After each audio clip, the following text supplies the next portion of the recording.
There are a whopping 22 teams in the Tour de France, and to the average viewer, their bikes look like spaceships. But which is the cheapest? The one that, you could actually buy if you save hard for like several years. And which is the most ridiculously expensive? We've been through the peloton and crunched the numbers on the main bike for each team.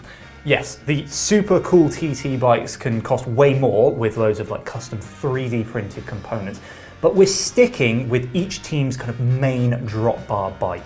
There may be some slight differences between the bike you see the riders on and the one you can buy, but you just want to get a good idea of roughly who has the most expensive bike in the peloton. We're also ranking the bikes in their Great British Pound prices, but I will put the dollar prices on the screen. On some bikes we've had to kind of form this dollar price from a simple currency conversion because those bikes aren't available in the States, but I'll mark those with an asterisk. And remember, crashes do happen in road racing. Bikes do break, so just remember how much each half of those bikes costs when you see them split in half by the side of the road. Let's start with the cheapest and then work our way up. If you want a Tour de France team bike, the cheapest way to get one is to buy UnoX's Dare VSRU. Now on paper, this bike is actually even cheaper than shown at €6,990, but shipping this into the UK would mean adding on the joys of our 20% VAT tariff. The team's bike is decked out in a Shimano Dura-Ace Di2 group set with a super deep DT Swiss wheel set, making it a super nice bike at nearly half the price of the most expensive that we're going to show you later in this video. And I'll be honest, I think this is as expensive as top-end bikes should actually go. Hit the like button if you agree with me. Another seemingly good value top-end bike comes from Cube. Garmai's Intermarche Wanty team should be on the Litening Aero for most stages, again with full Shimano Dura-Ace Di2 group sets. Newman supplies the wheels, and I really want you to check out the hidden valves. That is some exceptional kind of watt saving right there. For £1 more, you can have the excellent Merida Reacto of the Bahrain team. This Aero road bike is getting a bit old now, and I was hoping to see a new model from the Taiwanese brand. But maybe we just need to wait a little bit longer. This is a Dura-Ace build, but this time Vision supplies the wheels and the integrated front end. Now traditionally, Canyon has been seen as a good value option, and their top-end bikes continue to be one of the cheapest Tour de France bikes. If you measure things by sprint wins, this is also one of the fastest, with Jasper Philipsen looking to defend his green jersey from last year. He is. And it's not just Alpecin on the Aeroad. Movistar have the same bike, albeit with a SRAM Red Access group set. Now at the Dauphiné, we also saw the team using an updated bike with what looks to be a new front end. Maybe that explains the discounts on some of Canyon's Aeroad models. Ooh. Next up, and our last bike under the £10,000 mark, is Van Rysel's RCR. When whispers of this bike first started being heard, I was really hoping that the team model would come in at under the £8,000 mark. It just didn't. Now this is a Shimano bike with a few added features. I love the carbon tie chainrings, and it is cool to see the team on look pedals, but those upgrades might just increase the price on what you pay.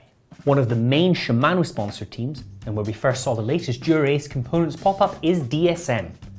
They'll mostly be on the £10,500 Scott foil, an aero racer that gets pretty darn close to the UCI's minimum weight limit. I have to say I've ridden that one.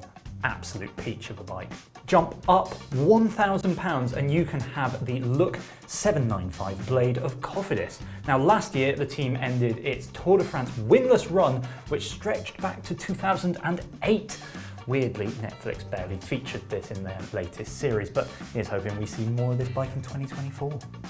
This build is one of the coolest in my eyes, with the Mondrian paint scheme and a host of French components, such as the Carima wheels. The SRM Origin power meter costs around €1,800, so that will bump up the price of the team bike over what you can buy in the shops. Another bike at the £11,500 mark is Factor's Ostro VAM. VAM. Though this is seemingly cheaper when bought in the States. The Ostro is built with Factor's in-house black ink components, with the team using a range of wheel depths depending on the stage. Two teams use the Wilier Filante SLR, but we'll start with Mark Cavendish's record breaker. Astana is a team that buys in its Shimano group sets and so the team is able to fit an SLF motion speed oversized pulley wheel system. Yeah, a lot of words there. The rather tasty build is finished with a set of Vittoria's latest Corsa Pro tubeless tyres. You'll see a load of them today. FDJ have the same bike, but Gaudu & Co will be on a much more Shimano-focused build with Continental tyres.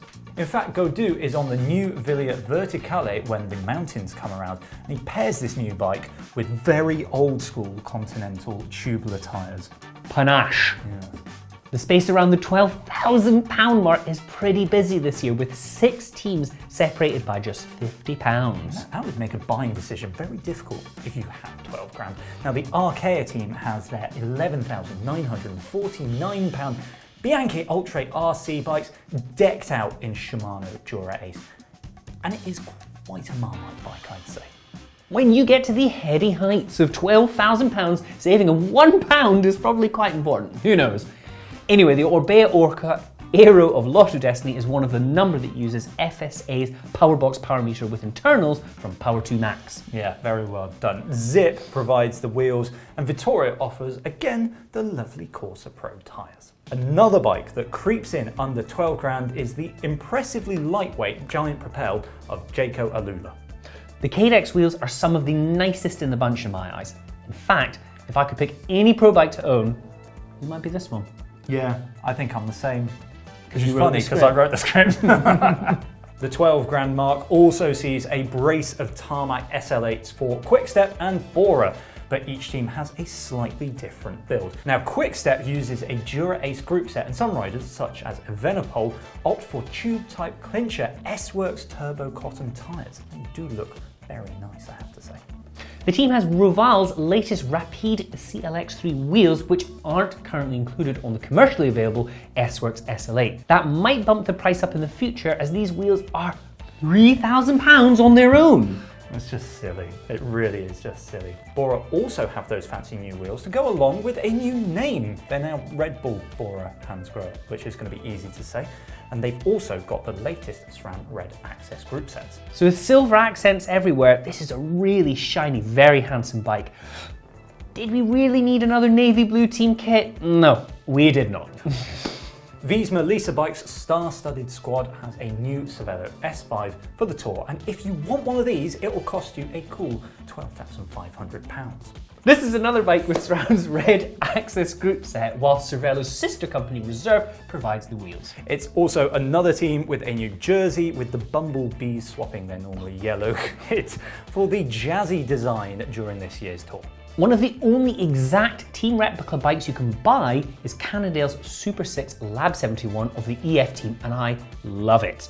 They even make the team's beautiful paint job available, which I really think sets them apart from other bikes. The £12,500 build uses a Dura Ace group set with Vision wheels and an FSA power meter. If you have £100 more, you could get Ineos's Pinarello Dogma F. This is fresh to the market, but the team's build is unchanged with a Dura Ace group set and wheels. Very similar from Ineos, really. Bit dull. Quite a similar bike. Yeah. New to the peloton for this season is Envey's Melee, who provide Total Energies with their frame, cockpit and wheels. But I have to note, this bike is cheaper in the US as Envey is an American brand. If you're over the pond, it is a mere $12,000. Bargain. For our last 2 bikes, we step up to and exceed £14,000, which is frankly ridiculous for a race bike in my eyes. These Colnago V4 RS bikes are finished superbly with Envey wheels, carbon tie chainrings, carbon tie brake rotors, Continental GP5000 time trial tyres and Envey cockpits. So, what could be more expensive? Well, thank you very much, Specialized. After we filmed this video, they went and actually released the Red Bull Bora Hansgrohe bike. £14,500, which is frankly ridiculous, but it goes in here, kind of in second place. Sorry about that. We've got one team left. It's the Little Trek team with their latest Madone bikes. These things, which only launched last week, cost a staggering £14,700. If you're in the States, the bike the team rides will cost you $17,000. $17,000. That in dollar prices is more than double the cost of Uno X's dare bikes, I'd like to say. And just think of the cost of all the bikes Little Trek will take to the tour. Teams are made up of 8 riders. They all have a race bike and 2 spares for the following team cars. I'd also imagine the mechanics truck has a 4th bike to cover any breakages out on the course. Let's do the numbers, that's 32 times 17 grand, just a casual $544,000 just in bikes. Jack, I knew pro cycling was an expensive business, but that's just huge. Anyway, I want to know which is your favourite bike. If money was no object, which would you have? And if you've liked this video, then why not check out our other Tour de France videos just up here.